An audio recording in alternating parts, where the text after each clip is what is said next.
Hi, it's Sharon, SharonTheReader.com. I'm not doing any channeling tonight, but I did think that I talk to this, I channel and things like that, but as a person, yous really know nothing about me at all. So, I'm going to give us a bit of an idea as to how I and maybe others stumble into tarot card readings. Can anyone become a tarot card reader? Is it something you're born with? These are questions you get asked all the time. And one of the things I will say is people can learn tarot. There are books on it. There are people who are readers who will teach other people how to read. But for me personally, it was just something that came natural. And that sounds strange, natural. But what I mean is, I just knew when things were going to happen. And sometimes they weren't about my life at all. They were about other people's lives. So, what actually started was, I remember reading for friends, and it was no big deal. You throw out a couple of cards for your friend who wanted to find out about her husband, her partner, her boyfriend, her children, whatever it was. And it just became very natural. And it was something that I really enjoyed. But I'd also done a counselling course as well, long before this. And for me, one kind of went hand in hand with the other. So that's why I find it beneficial that you can actually counsel if you need to, not because you want to, but if you need to or the other person requires you to, you can actually combine and join both together. So I'm going to tell you how it actually all started. First and foremost, circumstances. I was a young mother with a child who needed a job. And I needed a job that was pretty flexible. So, having absolutely no idea that this was what I was going to do, I remember, and this may sound strange to some people and not to others, I think we all have guides in our life. And I remember lying on the settee, and it was a Sunday afternoon, and speaking to one of my guides. And I said, look, this is what's happening. What should I do? And they kind of laughed.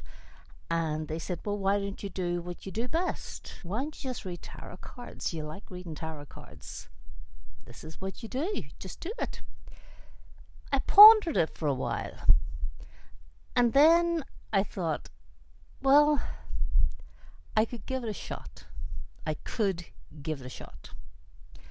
And then I decided I would give it a shot.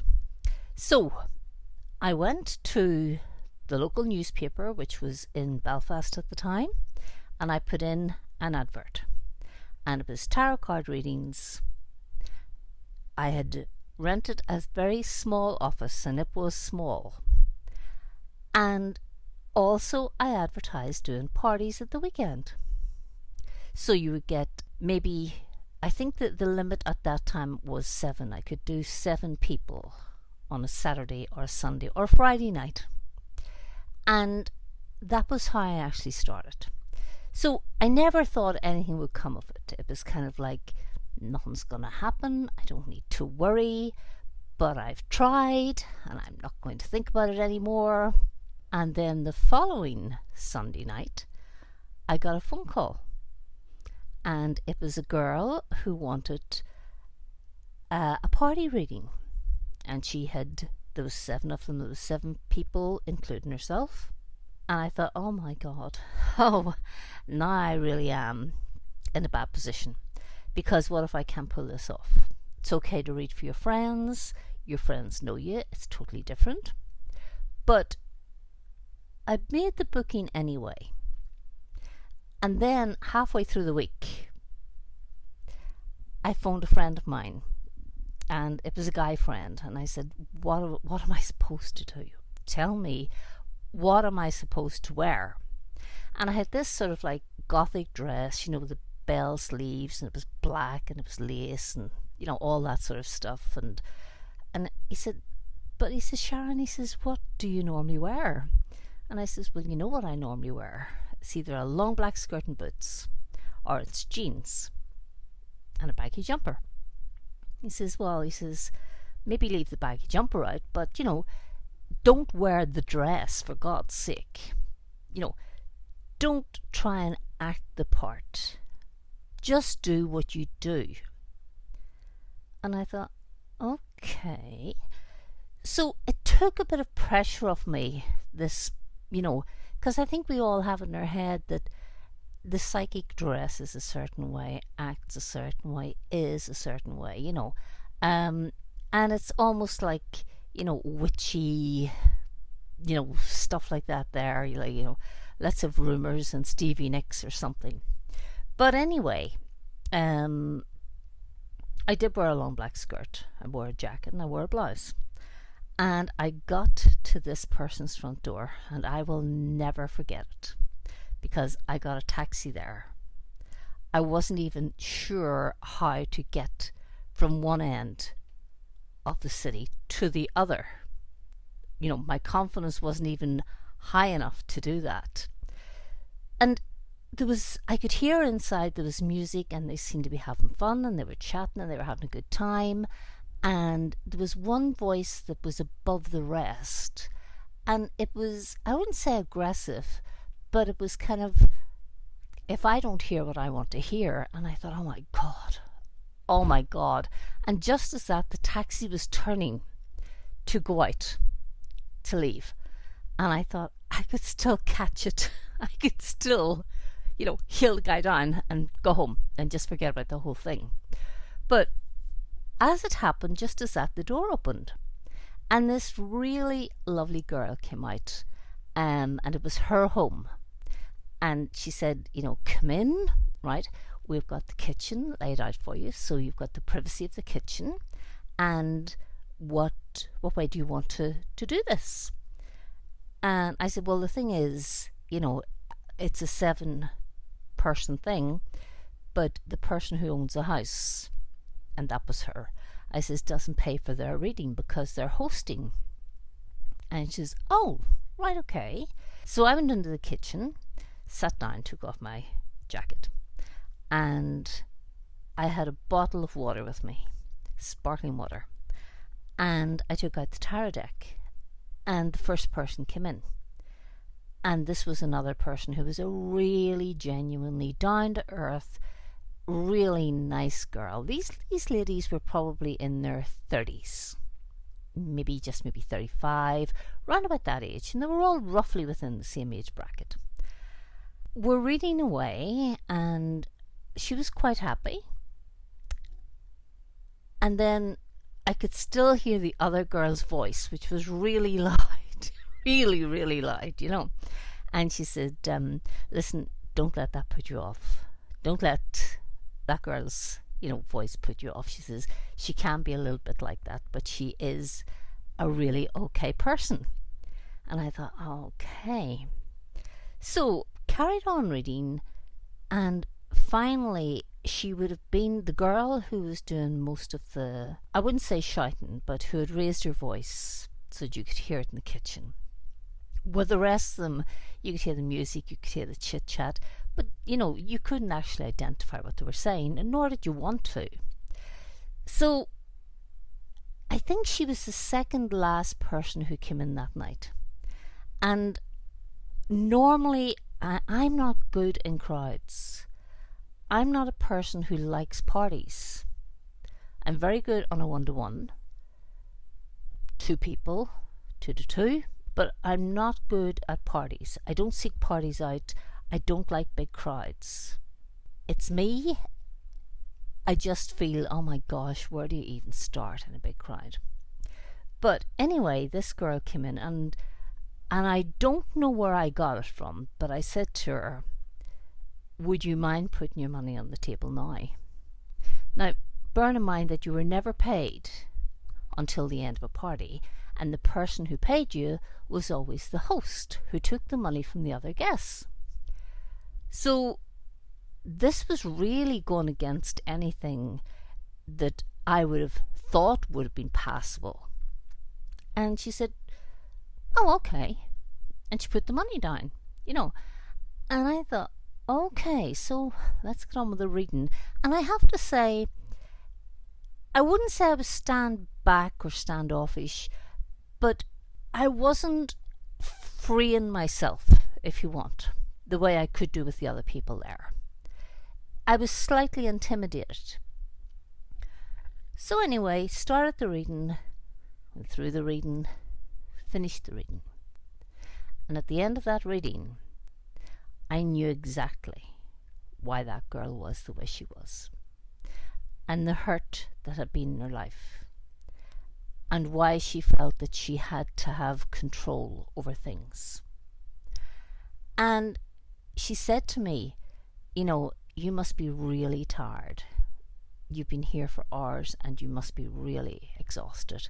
I'll make you a cup of tea.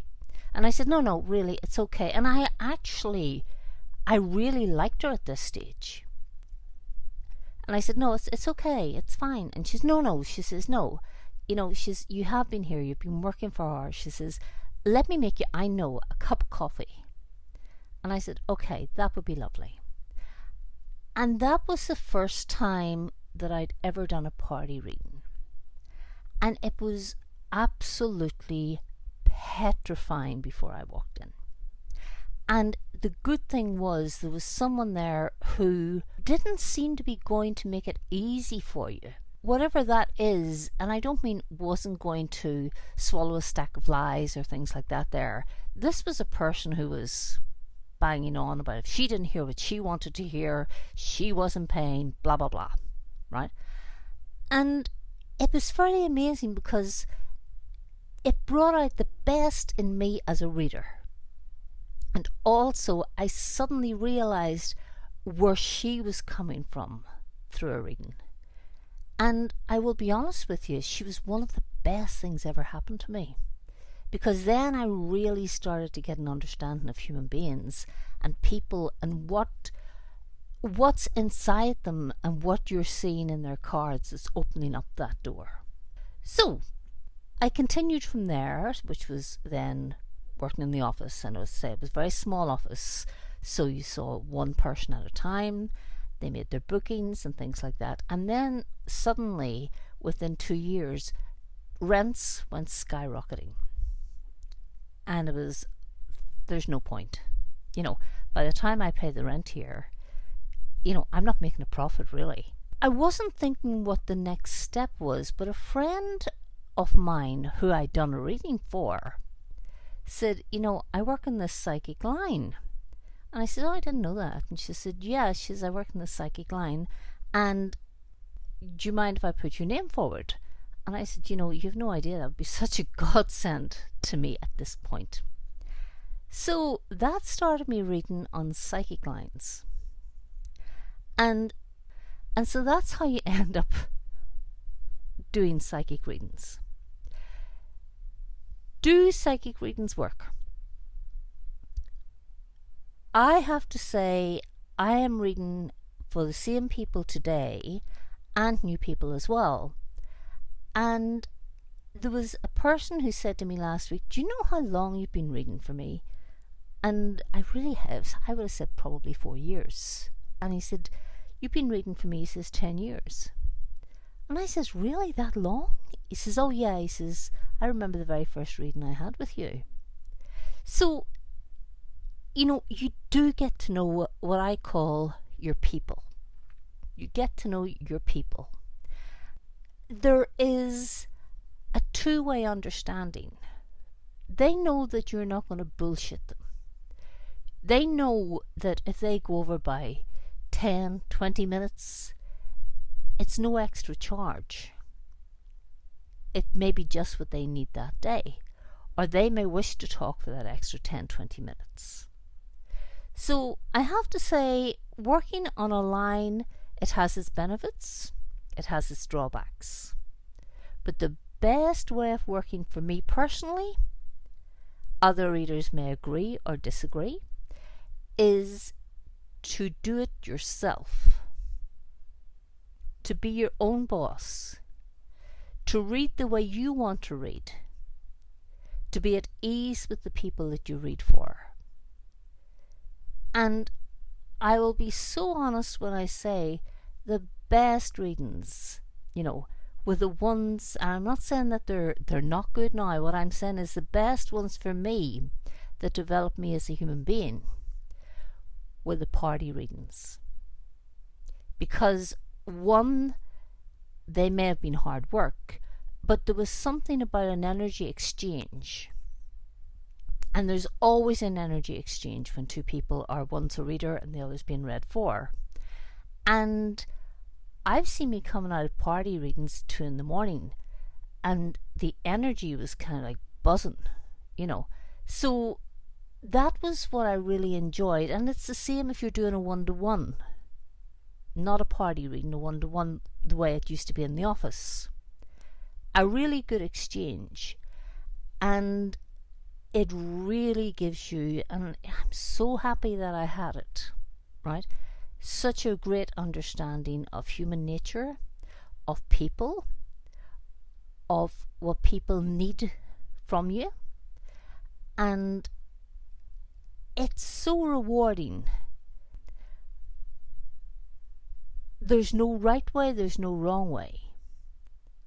There's just the honest way.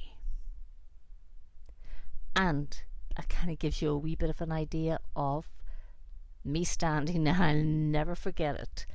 Absolutely petrified of walking into this house.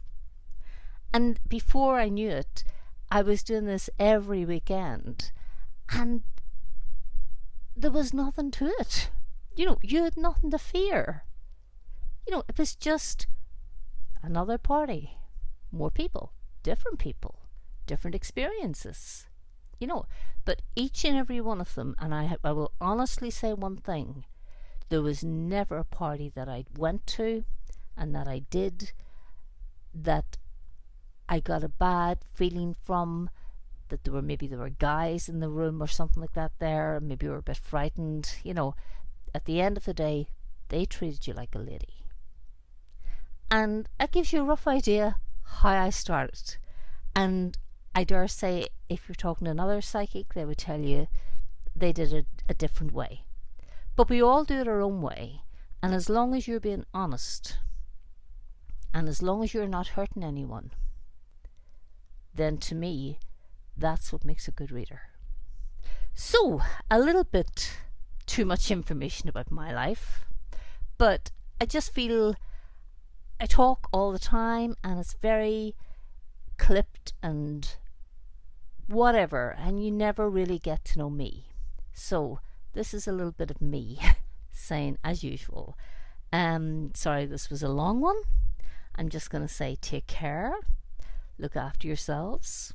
It's not an easy time for people at the moment. Look after each other, and I will speak to you soon. God bless, take care, bye.